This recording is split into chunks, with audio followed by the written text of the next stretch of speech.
Good morning, everyone. Good morning. First day of a beautiful week. This week will be the beginning of the month of Adar. And when Adar comes in, you have to increase happiness. You always have to be happy, but you have to increase happiness. And there's sometimes when you have to work on yourself and fix up the things that are not right. And then you also have to be happy, but you're not increasing happiness. It's called like sort of stooping down in order to jump up higher. And so this we're starting to, when it says when Av comes in, you're supposed to decrease in happiness. And when Adar comes in, you have to increase in happiness. So now we're increasing in happiness. And that means you, one way to increase in happiness is not to think about yourself so much, not to think about the Creator, and that'll make you happy. So here we have charity. Charity is one way of not thinking about yourself, not even doing for yourself, you're doing for others. So we give charity. Charity saves from all bad things and it brings all good things. Charity. Somebody who doesn't feel well, give charity for their name. So their bad situation, whatever it is, give charity. And even if the situation is good, if you think that it can't get better, you're wrong, because it can always get better. So give charity. And then there's also the aspect of charity that it brings Mashiach. It says the in Yisrael Nigalim a little bit tzedakah. They bring tzedakah. That's really going to make an improvement in the world, and it's going to show how much Mashiach is going to show us how much we have the potential to make the world even better. It's going to activate everybody. Okay. This week's Torah portion is Parshas. Oh, let's praise the Creator of the universe. Hodu LaHashem ki tov ki lo chazdo. The beginning of chapter 118, 136, in Psalms. Psalm 1. Hodu LaHashem, praise God because He is good and His kindness comes to the world. He alone benefits and enlivens and creates, and He alone listens to all prayers. God alone. Show Him a little bit of gratitude. Here we go. This week we started to talk about in the Torah the Holy Temple. It wasn't a Holy Temple yet until it was built in Jerusalem. But before that, it was the prototype of the Holy Temple, and that was called the Mishkan, which is loosely translated into English, the tabernacle, the Mishkan.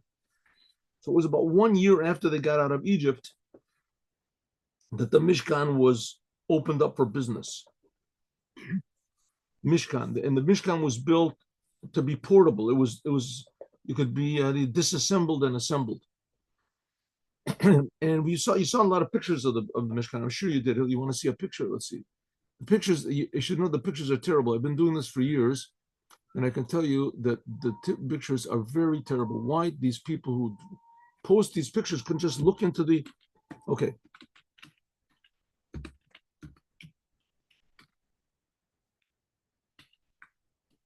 Let's see. Here we go. Got a picture over here. Mishkan. Here it says Mishkan. Here's a nice picture. It was a portable tablet that says, let's see, 1 second. So it looked something like this. Usually the pictures from God, see, the pictures are all not. Maybe we can get a nice picture over here. Oh, here we go. This is something like it. All the pictures are off, see? Oh, here's a nice picture. Here we go. Here we go. This seems to be okay. See, there were drapes all the way around. And then there was like this box. Oh, here we go. This sort of box. And the box had, I don't know, no, the pictures, see, none of them are right. It wasn't like a tent. It was draped over the sides. Okay. Anyway, there was a box. And in this box, if we can look from the top of it, here, this is a more accurate picture. This is more accurate. So then outside of it was an altar. There was an altar. This also is not accurate because it's supposed to stop here. Okay. So there was an altar, there was a ramp going up to the altar. Then there was this box that was covered with animal skins. And the front part of it, there was the back third of it was the Holy of Holies. There was a curtain that separated. And the front 2/3, that was where the menorah was, the candelabra with 7 branches. And then there was a little altar called the golden altar. This was called the bronze altar, little altar, which was for incense. And over here there was a table with 6-layer table and there was for the 12 loaves of bread. 12 loaves of, it was called what was called face bread, lechem apanim, because it was shaped like a U. It had all these different faces. And that's the main thing of the Holy Temple, was to serve God. That's the sacrifices. And also God's presence was here. That was what was in the Holy of Holies, the tablets that the Jews received on Mount Sinai. That's what there was. So that's how it looked. And you could, this whole thing was, you could disassemble the animal skins. They covered over the walls. The walls were made of boards. The boards very heavy, tremendously heavy boards. And they stood up. Here, let's see. Can we see more pictures? Want to have more pictures? A little bit like this. This is something more. It's not. This is also not very accurate. This is supposed to be closer to. Okay, but anyway, it's looked something like this. Good, something like that. Why can't I get one good picture? The years I've been doing this, and it's very, very hard to find. Usually in Chabad, they take more trouble to. Where did they get this idea that it's shaped that they? So anyway, there's no space over there. See, they all seem to agree that this is there are these spaces over here, but I don't think there is. Okay, let's go. Anyway, you got the main point. But the main thing of the Holy Temple was there was an argument between Maimonides and the Nachmanides. And Maimonides says that the main thing of the Holy Temple was the altar, and Nachmanides says that the main thing was the tablets. I mean, the same. There's just where's the main influence? Okay. And I think both of them were essential. Both of them were essential. Good. Okay, now we're going to learn about this. Okay, what was the whole idea of the tabernacle and the temple? Okay, so it's a very, very short thing. What's the point of Judaism? Judaism is totally unlike any other religion. Judaism is called Dat Emet. It's the true religion. Why is it true? Everybody says the religion is true. Why is our religion true? Why is our so different from many of the others? First of all, the point of Judaism is not to get you into heaven. We believe there is heaven. The goal of heaven is like just a consolation prize. The main point of Judaism, the goal of Judaism, is to fix up this world, as it says in the Bible that God created the world, and He put man in it to fix it up. That's it. The Bible doesn't. 5 books of Moses doesn't mention heaven or hell. Doesn't mention it at all. Later on, it says that there is in the other books that there is such a thing as heaven and hell, and the king was it that Saul brought back Shmuel from heaven. But in any case, Judaism believes the soul is eternal, and that there's such a thing as reincarnations. But why is there reincarnations? Because you come back into this world to fix up the world, and in the raising of the dead, all of the souls will come back into bodies in this physical world, and in this physical world, God gave the Torah. And in this physical world will be the redemption, and this physical world will be the third holy temple and the second holy temple. But why? Because the main thing by God, this physical world is very, very important to God. Impossible for us to comprehend how important this world is for God. This is the place where God's essence is revealed, and that's the Jewish people. The Jewish people are the only ones that can reveal it. And if all the other religions, their motivation is to go to heaven, and heaven certainly is real, as the future redemption, where all the souls will leave heaven to come into bodies in this world, is incomparably, infinitely higher. It doesn't. I mean, it's sort of like an insult to call it higher because it's in a different world. It's like in a different world. It's like saying, what is more valuable, a diamond or a memory of, a bird. You saw once a bird sitting on a perch. The memory of that bird. What would you rather have? The memory of that bird that you saw, or a diamond that's worth like $25 million? What's the question? What do you call it? This world is like a dream compared to the reality that's going to be in this world when we see what this world really is. Okay, who's going to do this? The Jewish people. That was why there was the Holy Temple, and that was what we were working for in the Holy Temple. We weren't working in the Holy Temple in order to go to heaven. We're working in the Holy Temple was to make this physical world the way God wants it, higher than it was when God created it. Man was supposed to improve the world. That's why God put Adam in, it says that God put him in Adam in heaven on earth, Gan Eden, to work on it and to improve the world and to preserve the world, protect the world. Okay, now when we were in the time of the exile, when we were in the time of the Holy Temple, the Jewish people went in the time when there was a Holy Temple. The Jewish people had a direct relationship with God. Direct relationship with God. We gave God pleasure, and it was an obvious pleasure. It says, Reach nichuach, nachat ruach. The sacrifices gave God pleasure. Why did they give God pleasure? Because that's what God wanted, was the sacrifices, and God has will. Everybody agrees that, I hope everybody agrees that God has will. The Torah is God's will, the commandments are God's will. And so God has human characters. We're made in God's image. That's one of them. God has will. Well, God also gets pleasure. God gets pleasure. And when God gets pleasure, then the whole world improves. The king is happy. And in our case, the king is just not the king that he controls everything, the Wizard of Oz or something. The king, God is creating everything. And when the creator is revealed here, it's a happy world. And the raising of the dead is going to really be happy.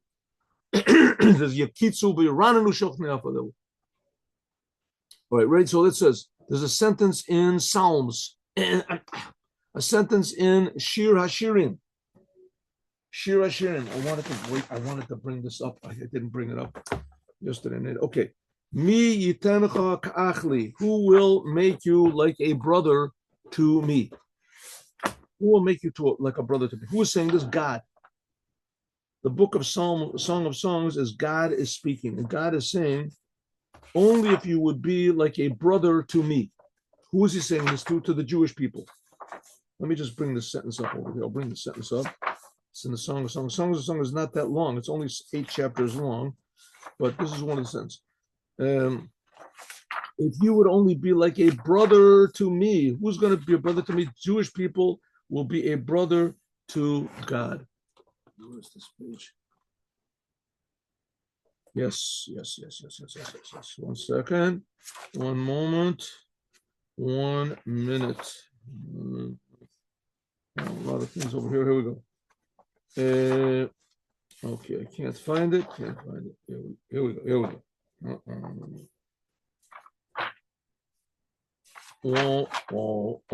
Here we go. This is a sentence in the Song of Songs. Chet Aleph. Here we go. Want to see it? Let's look it up. Here we go. Just so that we're clear about what's going on over here. Here we go.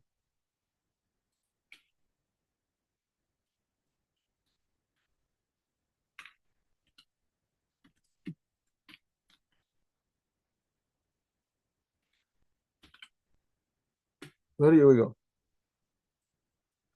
If you were only like a brother who was nursed at my mother's breasts, then if I found you outside, I would kiss you and no one would despise me. Huh?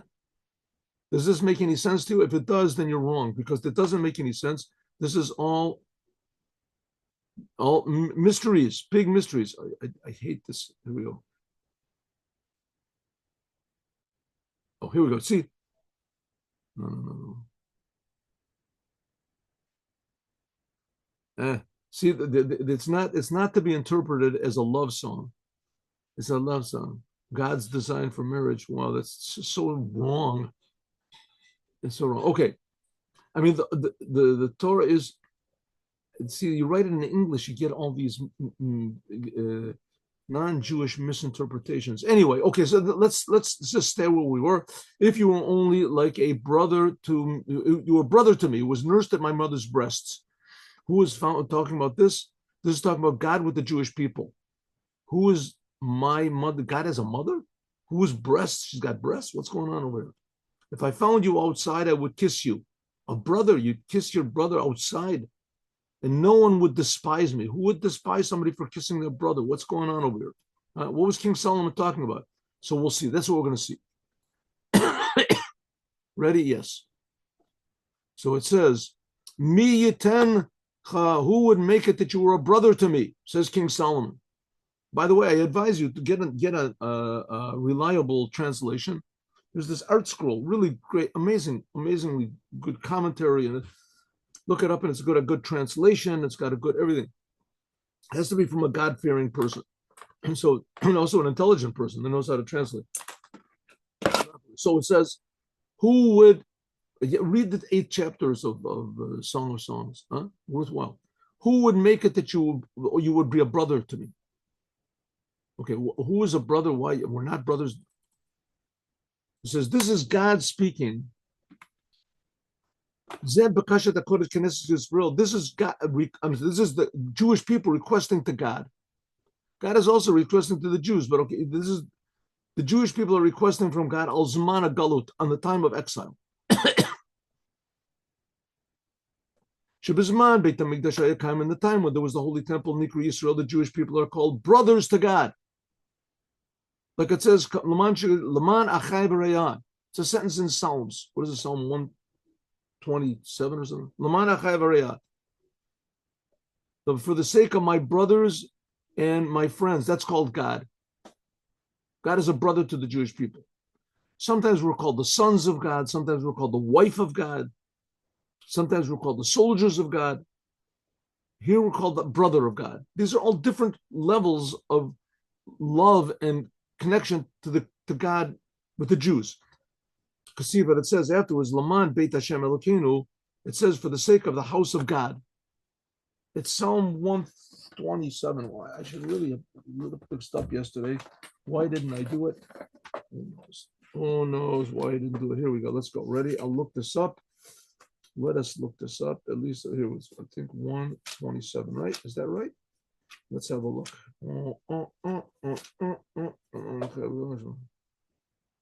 No, it is not. It's not. It's not 127. It is 130.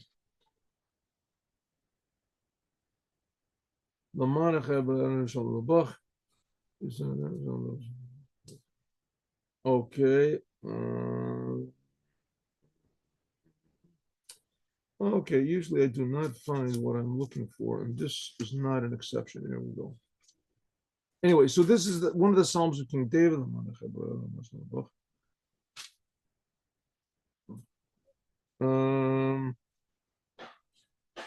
Wow, why can't I find this? Not right, not proper. Okay, this should just give up, and I'm not.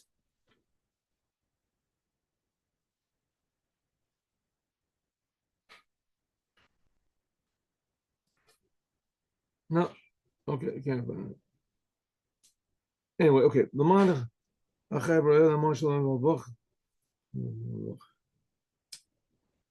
okay, anyway, that's what it says in the Psalm. It says, Laman Beis Hashem Elokeinu, it says, Laman Achai B'Rayai, for the sake of my brothers and my brothers and my friends. That's talking about God. And afterwards, it says, for the sake of the house of God.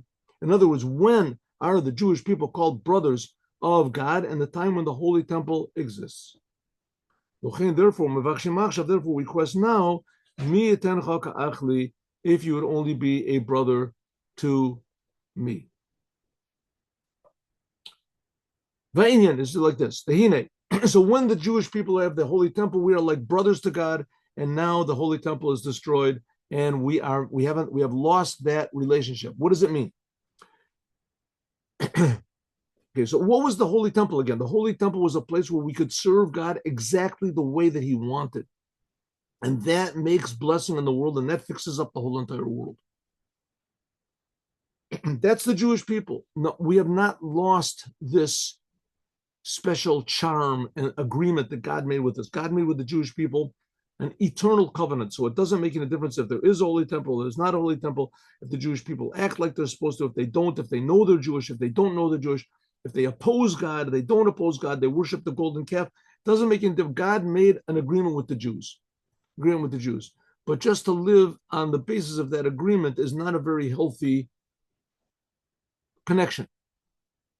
Now, it's better if all the brothers love each other. A family where the brothers just sort of get along and they ignore each other. The parents are not happy. But that's okay. It's better than nothing. it says we want to have the brothers. Okay, what was an example when we were like brothers to God? Hine bekruvim in the keruvim, the keruvim were angels, but they weren't angels. They were statues of angels, and it really wasn't statues of angels. I would bring this picture up again. I should have done this yesterday. Pictures up again, but it's very hard to find an accurate picture. For some reason, all the people that draw. Let's do it here. Here we go. All these people that put up pictures, I don't know how they do it, but they're all not accurate pictures. Okay, let's see. You know, let's do it in Hebrew. We'll do it in Hebrew. Then we got more of a chance, maybe, of getting it right. Kruvim. 1 second. Kruvim al ha-kaporet.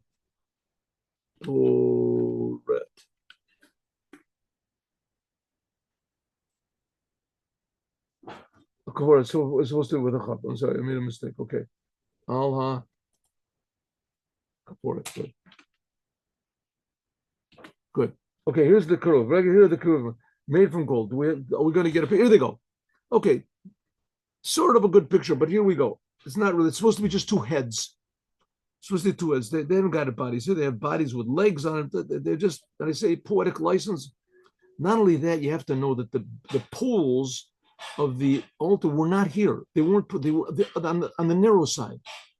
They were on the narrow side. They weren't on the long sides. See, the whole picture is inaccurate. Okay, but anyway, that's what they were. Their faces. Let's see. Maybe I get a normal picture over here. Oh, that's a little bit better. It's supposed to be the face of a baby. What?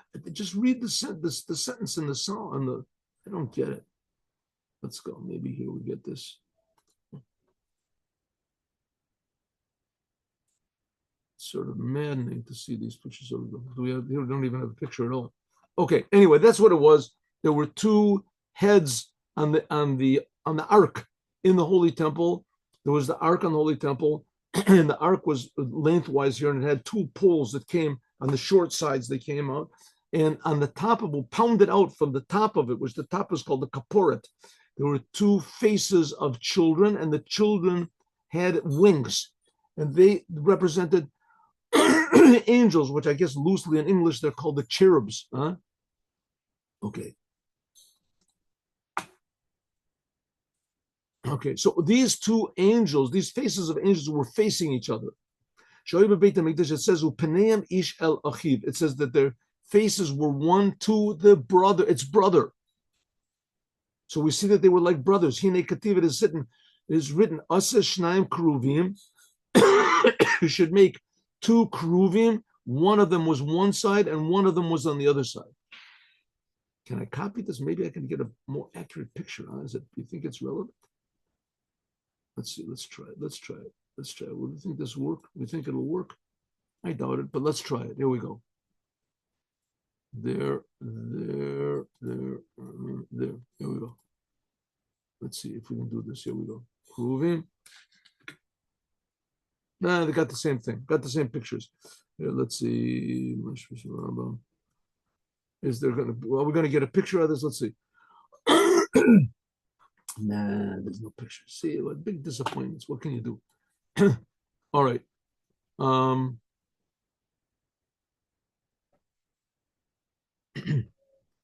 Dr. Sifri. Sometimes these are good. No, these are just expositions and things like that, and no pictures. Okay. Okay, what can I tell you? So anyway, it's supposed to be a picture over here of the of the ark, and on the ark come out two heads, and the heads have wings on them, and they're facing one another, and that was on the ark in the Holy Temple. What are statues doing in the Holy Temple? What? The Indian of the Keruvim, it's understood according to what the rabbis say. Hainu Pnei Keruv, the face of one of these statues, the angel's faces, is the face of a man. Api Ravavi, it says it's a big face, for Api Zutri, and a small face. Rashi writes it's a face of children, but one of them was, it says, according to Kabbalah, one was called the big face of God and the small face of God. Okay, Isaiah saw a vision. And it says, Ezekiel also saw a vision. It says on the chair, he saw a throne of God. And there was a throne, the face of man. That's what Ezekiel saw. He saw the vision. We just finished learning the Haftorah of Isaiah, that he saw also on the face of the chariot, the face of God's chariot, the face of God's throne. He saw the face of man. That's the face of God. What's it talking about, the face of God? The God hasn't got a face. God hasn't got a form. God hasn't got a body. God creates everything. So what is it? But it says here that it does, that Ezekiel saw God's form. What's going on? It says in English like this, that the Torah is called Adam. The Torah is called man. The Torah is called man. The 613 commandments correspond, why is this not working here? Correspond to the limbs of man. It's called man. It says Zot Torat Adam. This is the Torah of man. And it was just like man is made in a certain form, and a man does not have that form. A person is missing a toe or an ear or something like that. Man is not complete. God is also made, as so to speak, makes himself into a form. God's essence, of course, has no form, but God makes himself into a form. How God does this is the topic of Kabbalistic books and things like that, which we're not that concerned with, at least not in this mimer. But what we are concerned with is that God does interact with the world. And God interacts with the world like we interact with other people, like we interact with the world. But of course, God is God, and we're just people. But nevertheless, from ourselves, we can take a little bit of an example of what God is. In other words, God wants us to appreciate him. God wants us to love him. God, even though that God is totally above even the angels, and he creates all these spiritual worlds, and God is totally incomprehensible and indescribable.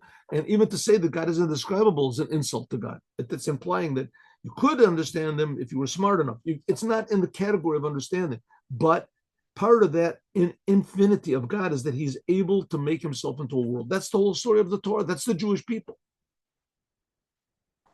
So it says, this is the Torah of man. Like it says, this is the Torah, V'zot Torah Adam. This is the law of man. The Torah is in the shape of man. What does it mean? Omer Rizal, the rabbi said, call a Torah, the whole Torah is the names of God. Zohar, in the Zohar, it's called the Eser Sfirot. That's called the 10 Sfirot of God, the 10 aspects of God. That's called the secret of God's holy name. In other words, if you think that God is far away and that God is inaccessible to the world, and that God doesn't care about the world, then you've separated God from the world. That's the opposite of the message of Judaism, that God is one. God is one means there's nothing separate from God. And God cares about the world. He creates the world and he cares about it. That's called the secret of God's name, God's personality. So God has names. Yes, he does have names. And God has a personality. Yes, he does have a personality. And even more, God interacts with what we do. Then God is called our brother. And God gives to us, we give to God. God reacts to what we do. The Indian who for instance, like a person. A person is called by a name, Avram, Yitzchak. What does it mean, the name of God? A name of a person is not relevant to the person's essence. The essence of a person is, let's say for our sake, it's seichel and midot, the person's intellect and his emotions. That's the person. Shem shayichin bo, they are his. Even if he's on his own. Which is not the case. The name of a person is not relevant to the essence of the person. He doesn't need it unless he is with other people. When he's by himself, the name is only external. When he's by himself, he doesn't need a name. Even if he's talking to himself, he doesn't have to have a name. He knows who he is. And by means of this, if somebody else calls me by my name, I turn. But if there's nobody else, I don't need a name. I just know that I'm there. I don't turn to anyone. Also, it's the same thing with God. The Gabi Ein Sof Baruch Hu. Afilu chachmei, even the highest aspect of God, which is called God's upper wisdom, ein tzorech liot, and it goes without saying, God's emotions, eino erech klal, they are not comparable to God's essence. God's essence is above all these names. The names relate to God's personality. Like it says, man is created in God's image. That's God's, so to speak, his personality. God is not limited to being unlimited. God also can limit himself. That's the whole story of the Bible. God created the world. Chassidut points out that God is creating time. He's creating the world constantly. Time itself is a creation. But God in his essence doesn't need any name. Shemahut v'atzmuto, that God's essence, merumam misnasa, is totally out of the category, Megedder, it's totally out of the category of any names, like God is wise and God, that's a spirit, and that God can create these 10 sfirot of aspect. That's called the secret of God's name. How can God possibly be one, and nevertheless he's interested in the world and he interacts with the world, and God is kind and God is severe and God is wise? How can we can call God those names? Maybe he's not so one as it is. Of course, God is one. That's the essence of God, that is one. So if God is one, how can he make the world? Where does he divide himself? That's called the secret. Shehu rak ha'ora, because the creation of the world, of all the worlds, the spiritual worlds, comes from what's called a ray of godliness. A beam of godliness, not God. She'enu nogei l'atzmuto. It's not regarding, it doesn't touch God's essence, like the name of a person. The name of a person is not relevant to the person's essence. It's only in relation to other people. Hine kativ, it is written, Hashem b'chachma, that God is in wisdom. That this ray of godliness, chachma, shehu, which is called the name of God, yudke vavke, like it says, God said to Moses at the burning bush, I am God, this is my name. This is the highest of the 10 sfirot, which is called chachma. Chachma is like life. It's translated wisdom, but it's wisdom in that it's above understanding. Bina is understanding, and Chachma is above that. By means of this aspect of Chachma, which is like pure life, by means of this is drawn down, all the Ein Sof is drawn down into the other 9 sfirot. Like it says, the reason in the Tanya, in chapter Lamed Hey, it talks about what Chachma is. Therefore, it's called Chachma, is called Adam. Adam Arishon. It's called the first man. In the Zohar, it's called Adam Kadma. It's called the primordial man. Chachma is the beginning of the revelation of God. Like it says, Reshit Chachma. Kihu, because this aspect of God's Chachma is like, for instance, his pashtus is like the beginning of God's, you say, spreading out and drawing down God's light from the soul to the body. So let's say take that man is made in the form of God. So just like in God, the highest aspect of godliness, which begins to create worlds from this, like the form, the idea, the plan of creating the worlds, the same thing as man. Man is the essence of our soul, is something that never dies. A person's soul never dies. It never dies. Right? But when it comes into the body, then it starts to become alive. It interacts with the world. The beginning of this interaction is the highest of these 10 sfirot, and that's called Chachma. Chachma, another name for Chachma, is pure life. It draws down life from the soul into the body. Right? Just look at yourself. You're alive, right? You know you're alive. How do you know you're alive? How do you know you're alive? If you close your eyes, right? If you close your, a person that's put in with these, where they have these sensory deprivation tests that they do. And they take away a person's, he can't see anything, he can't hear anything, he can't feel anything, right? What is there? He still knows that he's there. Right? He goes crazy afterward. People, they go crazy, but they're still, they are there. They're still there. They're alive, but they can't interact. So that's not natural, but it doesn't mean that they're not alive. So this pure life of the soul is drawn into the body, into the senses, through this aspect which is called Chachma. Chachma, if you want to, it's called pure life. In serving God, it's not called love or fear, it's called faith. You believe that there's God, but you don't know what it is. You have this feeling. This is Chachma comes to the general form of life into the body. That's Chachma. And it shines then from the soul, it shines into awareness, consciousness, intellect. And by means of that, it's drawn afterwards a little bit into your emotions and then into your body, into your eyes, into your like it's explained in the Tanya, near the end of the. So it comes out nimsa. So it comes out that mochin, that this power of intellect, consciousness, awareness, this contains in it the whole life force of man. So it is also above that the revelation of this light from Ein Sof is drawn into the world by means of Chachma. And by means of Chachma is drawn into the world, and that's the Torah. The Torah is the wisdom of God. The Inke, and if so, a Raita, that the Torah that comes from God's wisdom, that's why the Torah is called man. Because Torah is the beginning of God's revelation in the world.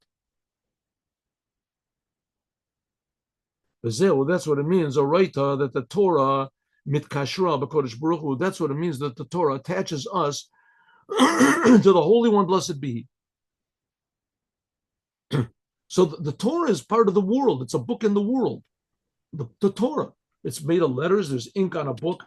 But if you look at what the Torah says, so you see that the Torah is saying ideas.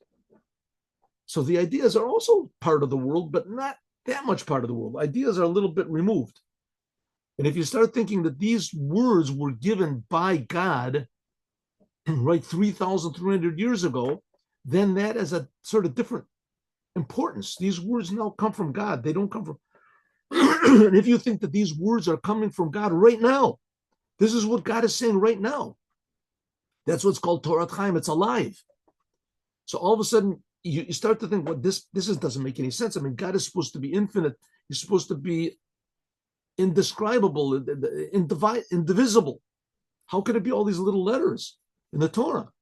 So now that's the mystery of godliness. That's the aspect of Chachma, that's the beginning of God, so to speak, dividing himself up and putting himself in the world. That's what's called man. This is called Adam Gadol. That's what's called the big man. Go on the the cover of the ark. Inside of the ark were the tablets that Moses gave, right in the Holy Temple. On the cover of the ark were two statues, two faces pounded out. And one was called the big face, and the other one was called a small face. They were the same size. One is called the big face. The big face, that's how God comes into the world.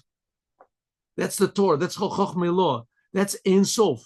That's the big face. That's how God comes into the world. What's the small face? Now we're getting good stuff. Here we go. What is a small face?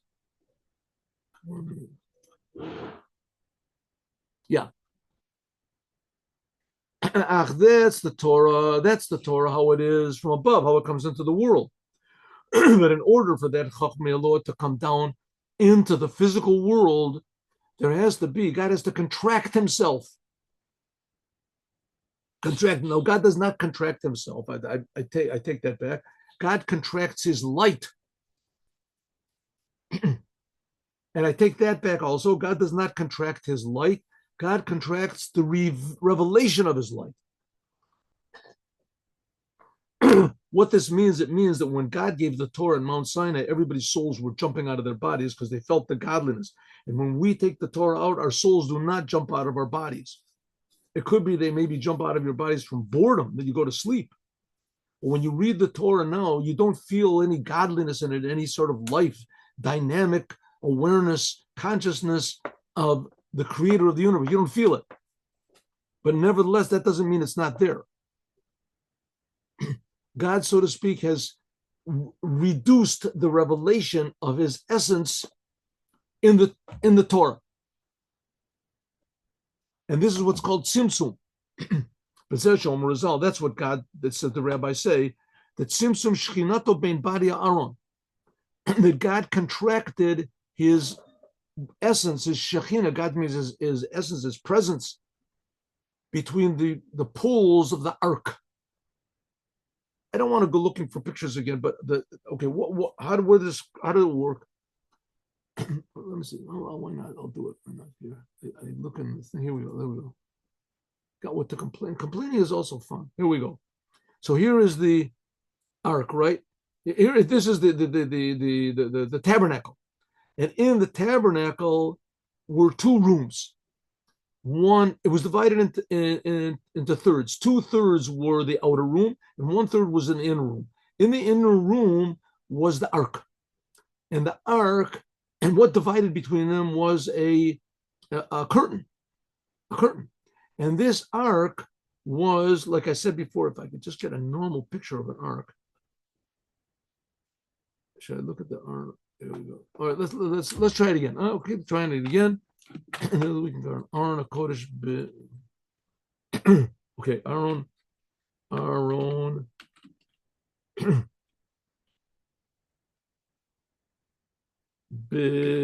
Mishkan.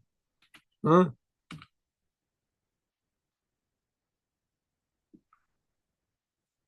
Aaron Mishkan. We're gonna get it. Oh, there. Look, there we go. See, all the pictures are wrong. Why did they do this? Why? Why can't they do? Okay, anyway, the poles are supposed to be here. Poles are here, not underneath, for sure, not on the long side, they're on the short side. Okay, in the holy temple, look at the bow down to this. The pictures are wrong. They couldn't just, I don't know. Anyway, see, here's the cherubs are supposed to be hanging out. That's a little bit more accurate, but the poles are supposed to be here. See, this is not bad. Okay, now in the holy temple, how did it go? See, that's what I don't like about this here. Okay, in the holy temple, okay, so it's just disappointing. In the holy temple, the two poles, see these two poles? So they would, they were in the Holy of Holies, but they pushed out a little bit. The poles pushed the curtain that separated between the Holy of Holies and the Holy, it pushed it out, pushed it out. So it said it stuck out like two breasts of a woman. It stuck out. And the priest would see, all these pictures are wrong. Why can't they do this? See, really, the poles were supposed to be like this, and when they walked facing each other. They would walk, two of them would walk backwards. Okay. I don't know. Okay, what can you do? It's not nice to look at these pictures because then I only say bad things about it. So it stuck it out. So okay, so here we go. So between these two poles, that Moses he would hear God's speech. God's speech would come between the two poles. The two poles of the ark that protruded a little bit, and then it didn't protrude. It made the curtain protrude slightly, because showing that God, so to speak, contracted his revelation, because that from them the voice would speak to Moses. This is by means of contraction. God, so to speak, limited himself down. This is called that God. So the big face is the pure Torah, how it comes to us, and the small face. This is how. I'm sorry. The pure Torah, how it comes from God, and the small face. This is the Torah, how it comes to us. Commercial katan. That's called the small face, like a small child. His mind is very small, more than a big man, and that's what it means. Kruv echad mikatzemi zeh. That one of these faces of the angels was on one side. This is drawing down godliness from above to below. That this is the source of God's Torah coming into the world. The Kruv Echad, and one of the faces was on the other side. This is in order that there should be a descent from us below when we pray and we devote ourselves to God. That makes God, so to speak, contract his oneness, that when we give our souls over to God, that we, so to speak, contract ourselves, that God contracts himself. And that's when we say Shema Yisrael, when we think about how great God is, how God is one. I am God, I never changed. Only when God spoke and he created this whole entire world, and everything in front of God is like nothing. When we think about this, then we make ourselves small. By means of this, we come to sacrifice our soul. We give ourselves over to God, and we don't want anything except for the essence of God. Therefore, the Jewish people are called also God's bride, Kala. This is called Kalot Nefesh, because the Jewish people have this ability to give themselves over to God totally, surrender to God. The word Kala means bride, and the word Kala also means to expire, to go like in longing for something, from below to above. And that's what it means that there was one face of the angels was on one side. That goes up from Bria, Yetzir, and Asiyah, from this world to go up into God. And the other side is how God comes down to us in the Torah.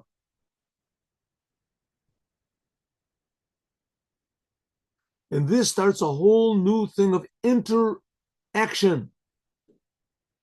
God reacts to what we do. We react to what God does. God reacts to what we do because of his reaction and our reaction. And that's by means of this, it's like that's called a marriage. That's why God married us in Mount Sinai, because a marriage is a interrelationship. The bride with the bride receives from the wife receives from the husband receives from the wife, and the wife. So therefore, it's drawn from above also. Like it says, the eyes of God are on the world, on Jerusalem. So that's what we say when we pray. There's nothing like our God. Ein Kelokenu. Our God creates us and he reacts to us. Even now, God answers our prayers. God, but even things that, even if we don't pray, we just love God for what he is. We want to give ourselves over to God. Now we're interested in God giving himself over to us and healing the sick. And we're interested in that also.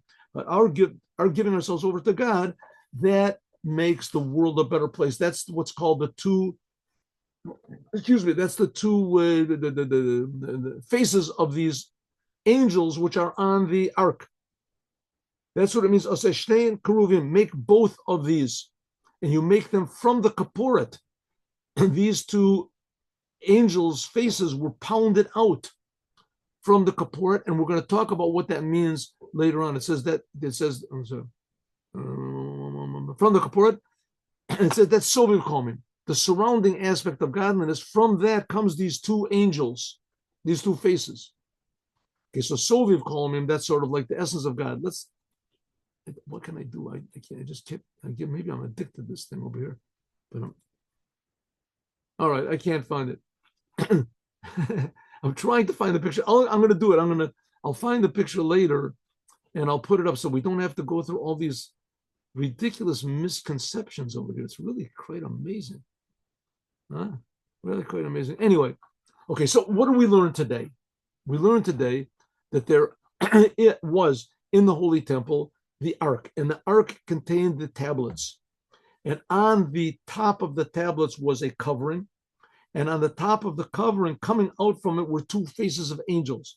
And these two faces of angels represent the interaction between us and God.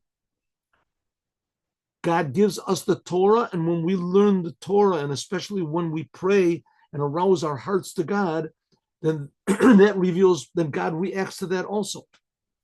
And we're praying to God now that we don't have the Holy Temple. We're praying to God that God should return this relationship with us. But we can, yes, simulate that now, and that's what we're going to talk about tomorrow, God willing.